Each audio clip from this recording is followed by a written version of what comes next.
سب سے پہلے دنیا کے لوگ یاد آتے ہیں. مسلمان کو سب سے پہلے اللہ یاد آنا چاہیے. سب سے پہلے دعا کرنی چاہیے. حضرت موسیٰ ڈاکٹر کے پاس نہیں گئے تھے, وہ اللہ کے پاس گئے تھے. آپ صحابہ کرام کے واقعات تو پڑھیں یار. حضرت ابو قتادہ کی آنکھ باہر آ گئی, کسی ڈاکٹر کے پاس نہیں گئے, رسول پاک علیہ السلام کے پاس گئے.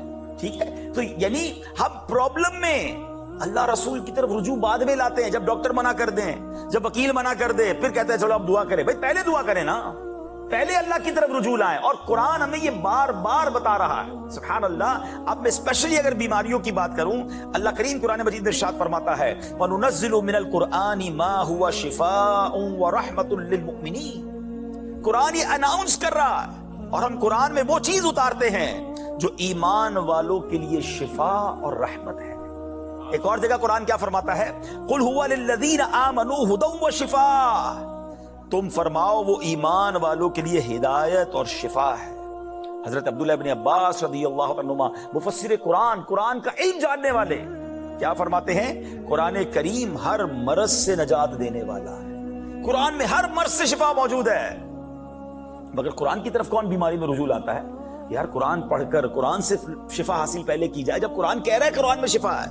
سبحان اللہ. نبی پاک علیہ السلام کا فرمان سنیں, ابن ماجہ کی حدیث. سرکار دو عالم علیہ السلام فرماتے ہیں خیر الدواء القرآن, بیسٹ میڈیسن, بہترین دوا قرآن ہے. مگر ہم نے تو شاید کبھی کسی بیماری میں, اپنے کبھی کسی پرابلم میں, کبھی کسی ڈیفیکلٹی میں قرآن کی طرف رجوع کیا. اللہ اکبر. اے میرے پیارے اسلامی بھائیوں, اسی طرح نبی پاک علیہ السلام فرماتے ہیں جو بندہ صبح و شام 3 مرتبہ یہ دعا پڑھ لے, آپ چاہتے ہیں نا بیماریوں سے بچیں, آپ غور سے یہ دعا تقریباً کو یاد بھی ہوگی, بسم اللہ الذی لا یضر مع اسمہ شیء فی الارض ولا فی السماء وہو السمیع العلیم. جیسے تو یہ کھانا کھانے سے پہلے کی دعا ہے, لیکن اس کا میننگ بڑا کمال کا ہے. اس کا معنی کیا ہے, اس رب کے نام سے جس کے نام کی برکت سے کسی چیز سے تکلیف نہیں پہنچتی ہے, ضرر نہیں پہنچتا ہے. جب آپ اللہ کے نام سے یہ بات کر رہے ہو تو انشاءاللہ نہ کھانا تکلیف پہنچائے گا, نہ جناب کوئی بیماری قریب آئے گی. آقا فرماتے ہیں جو بندہ صبح و شام 3 مرتبہ یہ دعا پڑھ لے تو کوئی بڑی پریشانی اسے نہیں پہنچے گی. تو پڑھے تو صحیح نا. اللہ کے نام کی برکتیں, قرآن حدیث میں جو الفاظ آئے یہ بڑے کمال کے الفاظ ہیں. یہ سمجھیے یہ زبردست قسم کے فارمولے ہیں.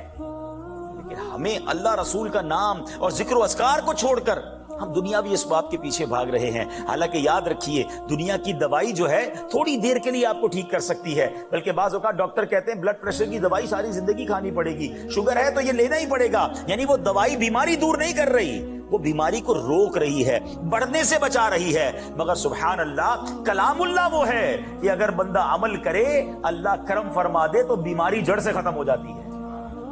اللہ اکبر. طبرانی شریف میں ہے, نبی پاک علیہ السلام فرماتے ہیں لا حول ولا قوة الا باللہ دواء من 99 داء ایسرها الہم.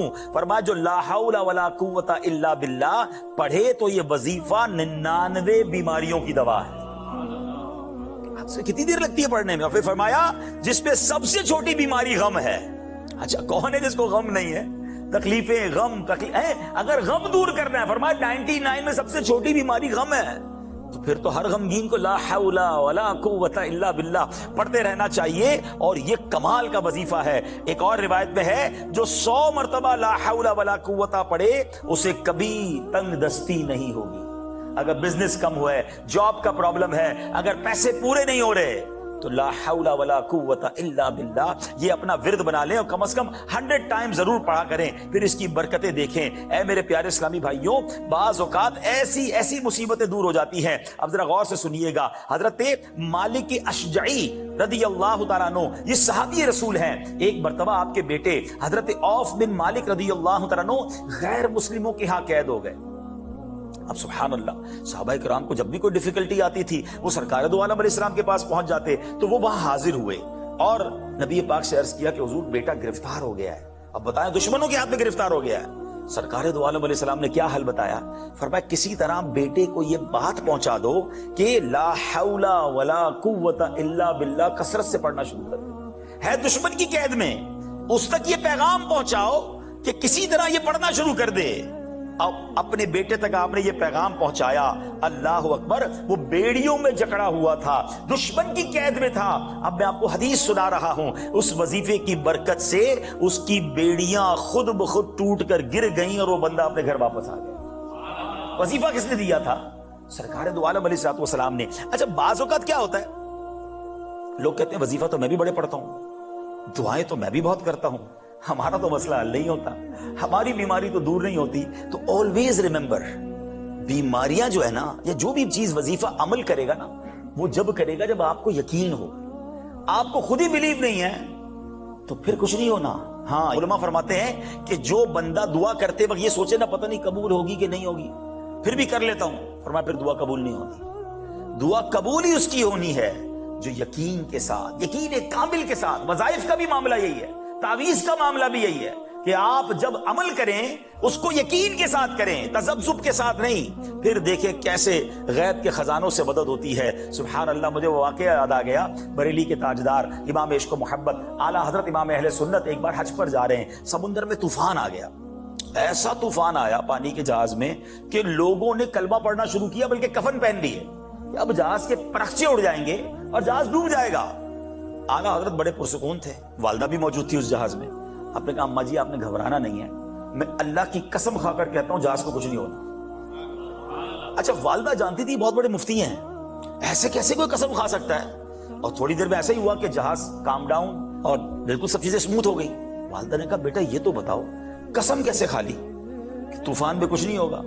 کہتے ہیں امی جان میں نے نبی پاک کی حدیث سنی ہے کہ پیارے آقا نے فرمایا جو کشتی پر سوار ہو اور یہ دعا پڑھ لے، بسم اللہ مجریہا و مرساہا ان ربی لغفور الرحیم، وہ سمندر میں کشتی کبھی نہیں ڈوبے گی۔ جب نبی پاک نے فرمایا مجھے یقین تھا اس کشتی کو کچھ نہیں ہونا ہے۔ یہ ایسا یقین بھی تو ہونا، ہم وظیفے بھی پڑھ لیتے کہتے ہونا تو کچھ نہیں، چلو پڑھ لیتے، پھر کچھ نہیں ہونا۔ یقین کے ساتھ، اور قرآن اور اللہ کے نام کی برکتیں، اور سبحان اللہ نبی پاک علیہ السلام خود دم فرمایا کرتے تھے۔ آج کل لوگ، میں خود مانتا ہوں اس بات کو کہ بدقسمتی سے ایسے جھوٹے عامل آ گئے اور ایسے جھوٹے جناب انہوں نے کفریات، شرکیہ، تعویذات لکھنا شروع کیے اور لوگوں کو ایسے کاموں میں لگا دیا کہ لوگ ان سے بدظن ہوئے۔ وہ ٹھیک ہے، وہ غلط لوگ ہیں، مگر اس کا مطلب یہ نہیں کہ اللہ کا نام لے کے دم نہیں کرنا چاہیے۔ قرآنی آیات اور جناب اس کے تعویذات اور اس کے ذریعے دم کرنے تو نبی پاک سے ثابت، یہ صحابہ سے ثابت ہے، اور یہ شفا کا انداز ہے۔ سنیے سرکار دو عالم علیہ السلام کا انداز کیا تھا۔ ہماری امی حضور بی بی عائشہ صدیقہ طیبہ طاہرہ رضی اللہ تعالیٰ عنہ فرماتی ہیں کہ رسول اکرم علیہ السلام کے اہل خانہ میں جب کوئی بیمار ہوتا تو میرے آقا علیہ السلام معوذات یعنی سورہ فلق اور سورہ ناس پڑھ کر اس پر دم کیا کرتے تھے۔ اب یہ دم کس سے ملا؟ سرکار دو عالم علیہ السلام سے مل گیا نا۔ اور سورہ فلق اور سورہ ناس تو کمال کی صورتیں ہیں، یہ اپنی آپ روٹین میں ڈال لیں کہ جب آپ کے گھر میں کوئی بیمار ہو، آپ بلکہ میں آپ کو مشورہ دیتا ہوں، روزانہ صبح گھر سے نکلتے وقت اول آخر 3 بار درود پاک، 1 بار سورہ فلق اور 1 بار سورہ ناس پڑھیں، اپنے ہاتھوں پہ دم کریں اور پوری باڈی پر اپنے ہاتھ پھیر لیں۔ یہ انشاءاللہ آپ کا حصار ہو جائے گا نظر بد سے، جادو سے، اور انشاءاللہ بہت ساری پریشانیوں سے آپ بچے رہیں گے۔ اور اپنے بچوں کو بھی عادت ڈالیں، صبح بھی اور شام بھی۔ اور آپ خود دیکھیں کہ سرکار دو عالم علیہ السلام اپنے گھر میں اگر کوئی بیمار ہوتا تو سورہ فلق اور سورہ ناس پڑھ کر دم کیا کرتے۔ اسی طرح بخاری اور مسلم کی روایت سنیے جس کا خلاصہ کچھ یوں ہے کہ ایک مرتبہ 30 صحابہ کرام سفر پر تھے، راستے میں ایک مقام پر آ کر ایک شخص نے صحابہ کرام سے عرض کی کہ ہمارے سردار کو بچھو نے کاٹ لیا ہے، کیا آپ کچھ کر سکتے ہیں؟ ایک صحابی نے کہا ہاں میں دم کروں گا۔ سبحان اللہ، وہ صحابی رسول نے اس بچھو کے کاٹے بندے پر سورہ فاتحہ پڑھ کے دم کی، اللہ نے اسے شفا عطا فرما دی۔ سورہ فاتحہ یہ اللہ کے رازوں میں ایک سے راز ہے۔ ہاں یہ زبر سورہ شفا ہے۔ یہ جب موقع ملے آپ کو سورہ فاتحہ، جب آپ پانی پی رہے ہیں، مثال کے طور پر گھر میں پانی پی رہے ہیں، آپ سورہ فاتحہ پڑھے، دم کر کے پانی پی، اپنے بچوں کو دم کر کے پانی پلائیں۔ ٹھیک ہے کسی نیک شخص سے دم کروانے کی الگ برکت ہے، مگر قرآن تو ہم بھی تو پڑھنا سیکھیں نا۔ تو اپنی زبان پر، اپنے انداز میں قرآن و حدیث اور اوراد و اذکار کو لائیں۔ یہ زبردست پروٹیکشن ہے جو مسلمانوں کو حاصل ہے۔ مگر بدقسمتی سے آج ہر پرابلم میں ہمیں دنیا کا کوئی بندہ تو یاد آتا ہے، ہمیں قرآن یاد نہیں آتا، اللہ کا نام یاد نہیں آتا، وہ اذکار یاد نہیں آتے۔ اے میرے پیارے اسلامی بھائیوں، اب تعویذ کے بارے میں بھی سنیں۔ ہر بندہ، بعض اوقات کچھ لوگ سارے تعویذ کو برا کہتے ہیں۔ میں نے کیا کہا؟ جو غلط تعویذ ہیں، جو غلط لوگ ہیں، جو ڈھکوسلے عامل ہیں، ان سے تو بچیں۔ ایک تو یہ بڑا پرابلم ہے کہ بندہ کہتا ہے یار 4 قسم کی مالائیں پہنی ہیں، 10 قسم کی انگوٹھیاں پہنی، یہ بندہ کچھ بہت کمال کا پہنچا ہوا ہے۔ وہ کہیں اور پہنچا ہوا ہے، وہ اللہ کی بارگاہ میں نہیں پہنچا ہوا. جو شریعت پر عمل کرنے والا نہیں، وہ آپ کو کیا شفا دے گا اور اس سے آپ کو کیا فائدہ ہونا ہے؟ تو آپ پہلے یہ دیکھیں کہ آپ جس کو اللہ کا نیک بندہ سمجھ رہے ہیں وہ شریعت پر عمل بھی کر رہا ہے کہ نہیں. تو یہ بہت ضروری ہوتا ہے، ٹھیک ہے نا. بعض اوقات ایسے عامل بھی ملیں گے، بندہ کہے سارا دن بیٹھے بابا نماز تو پڑھی نہیں، پھر بابا جو ہے نا وہ فجر پڑھتے ہیں مکے میں، ظہر پڑھتے ہیں مدینے میں، اور لوگ کہتے ہیں بابا بڑی پہنچی ہوئی چیز ہے. بابا سے کہو نا کھانا بھی ادھر کھایا کرے، کھانا یہاں کھانا ہے انہوں نے کینیڈا میں بیٹھ کے، باقی ساری چیزیں باہر کرنی ہے. تو جو نماز نہیں پڑھ رہا، وہ شریعت پر عمل نہیں کر رہا، وہ آپ کو کیا فائدہ دے گا؟ تو یہ بات ہمیں یاد رکھنی ہے کہ ہمیں محبت بھی اسی سے کرنی ہے، فالو بھی اس کو کرنا ہے کہ جو اللہ رسول کی اطاعت کرنے والے ہوں. تو اب تعویذ کتنی کمال کی چیز ہے. کیسر روم کے بادشاہ نے حضرت فاروق اعظم کو لکھا کہ مجھے دائمی درد سر کی شکایت ہے، ہمیشہ پین رہتا ہے میرے سر میں، اگر آپ کے پاس کوئی دوا ہو تو بھیج دیں. حضرت عمر فاروق رضی اللہ عنہ سے ایک ٹوپی بھیج دی. وہ ٹوپی پہنتا، اس کا سر کا درد ٹھیک ہو جاتا. جیسے ٹوپی اتارتا اس کو درد ہونا شروع ہو جاتا. اب وہ حیران ہوا جب اس نے ٹوپی کو ادھیڑا کہ اس میں راز کیا ہے، تو دیکھا کہ ایک کاغذ تھا جس پر بسم اللہ الرحمن الرحیم لکھا ہوا تھا. میرے رب کے کلام کی کیا بات ہے، میرے رب کے نام. ایکچولی اگین اگر آپ یقین کے ساتھ اللہ کے نام کی برکت لینا چاہیں، سبحان اللہ، بسم اللہ الرحمن الرحیم کے الگ فضائل ہیں، سورہ فاتحہ کی الگ برکتیں ہیں، اور سبحان اللہ سورہ فلق اور سورہ ناس کے الگ سبحان اللہ شان ہے، تو اس کی برکتیں ہم حاصل کر سکتے ہیں. اے میرے پیارے اسلامی بھائیوں، اسی طرح قرآن پاک کی مختلف سورتوں کے مختلف فضائل ہیں. اب جہاں قرآن پاک کی مختلف سورتوں کو کس طرح علماء نے بیان کیا ہے کہ سورہ فاتحہ 100 مرتبہ پڑھ کر جو دعا مانگی جائے قبول ہوتی ہے. سورہ بقرہ کی تلاوت سے شیطان گھر سے بھاگ جاتا ہے. سورہ کہف کو ہمیشہ پڑھنے والا دجال کے فتنوں سے محفوظ رہے گا. والدین کی قبر پر ہر جمعے سورہ یاسین کی تلاوت کرنے سے اس کے حروف کی تعداد کے برابر پڑھنے والے کے گناہ بخش دیے جاتے ہیں. سورہ الدخان پڑھنے سے مشکل دور ہوتی ہے. جو مرنے کے قریب، بعض اوقات آخری سکرات کا عالم ہوتا ہے، مرنے کا ٹائم اس کا قریب آ گیا، تو سورہ جاسیہ کا پڑھ کر دم کرنے سے ایمان پر موت نصیب ہوگی. سورہ حجرات، اس کا پڑھنا اور دم کر کے پینا گھر میں خیر و برکت کے لیے مفید ہے. سورہ قاف، وہ لوگ جن کے گارڈنز ہیں، جن کے کھیت ہیں، فرمایا سورہ قاف پڑھنے والے کا فائدہ کیا ہوگا کہ اس کی برکت سے باغ میں پھلوں کی کثرت ہوتی ہے. سورہ رحمان 11 بار پڑھنے سے تمام مقاصد پورے ہوتے ہیں. سورہ واقعہ جو شخص روزانہ پڑھے اسے فاقہ نہیں ہوگا. سورہ ملک ہر رات پڑھنے والا عذاب قبر سے محفوظ رہے گا. سورہ مزمل کو 11 بار پڑھنے سے مشکلیں آسان ہو جاتی ہیں.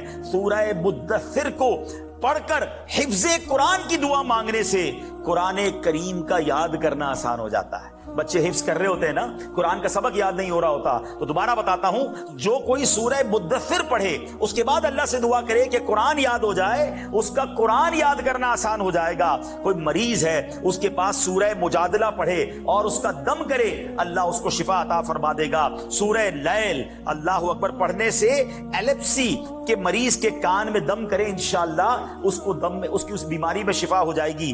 سورہ رحمان لکھ کر پینا تلی کے مرض میں مفید ہے. اور سورہ نازعات پڑھنے کی برکت سے جان نکلنے کی تکلیف نہیں ہوتی. سورہ والضحیٰ کی برکت سے بھاگا ہوا آدمی واپس آ جائے گا. سورہ علم نشرہ پڑھ کر جس مال پر دم کر دیا جائے اس میں خوب خیر و برکت ہوتی ہے. سورہ تین مرتبہ پڑھنے سے اخلاق و کردار بہترین ہوتے ہیں. سورہ علق میں جوڑوں کے درد کا علاج ہے. بزرگ بیٹھے ہیں جن کے جوڑوں میں درد ہے، سورہ علق پڑھتے رہیں انشاءاللہ. سورہ قدر، انا انزلناہ فی لیلۃ القدر، جو صبح و شام پڑھے اللہ اس کی عزت بڑھا دے گا. سورہ بینہ برس اور یرکان کا علاج ہے. جس آدمی یا جانور پر نظر لگ گئی ہو، سورہ عادیات کا دم اس کے لیے مفید ہوگا. سورہ قارعہ پڑھنے سے بلاؤں سے حفاظت رہتی ہے. سورہ تکاثر کو 300 بار پڑھنے سے انشاءاللہ بہت جلد قرض اتر جاتا ہے. کئی ایسے ہوں گے جو لون میں ہوں گے، ڈیٹ میں ہوں گے. سورہ آپ نے تکاثر 300 بار پڑھنی ہے. سورہ عصر پڑھنے سے غم دور ہوتے ہیں. سورہ حمزہ اور سورۃ الفیل دشمن کے شر سے حفاظت، اور سورہ قریش جان کی حفاظت کے لیے آزمودہ ہے. اگر کوئی بے اولاد ہے، اولاد چاہتا ہے، سورہ کوثر کی تلاوت کثرت سے کرے، اللہ اسے اولاد عطا فرما دے گا. اور سبحان اللہ، سورہ کافرون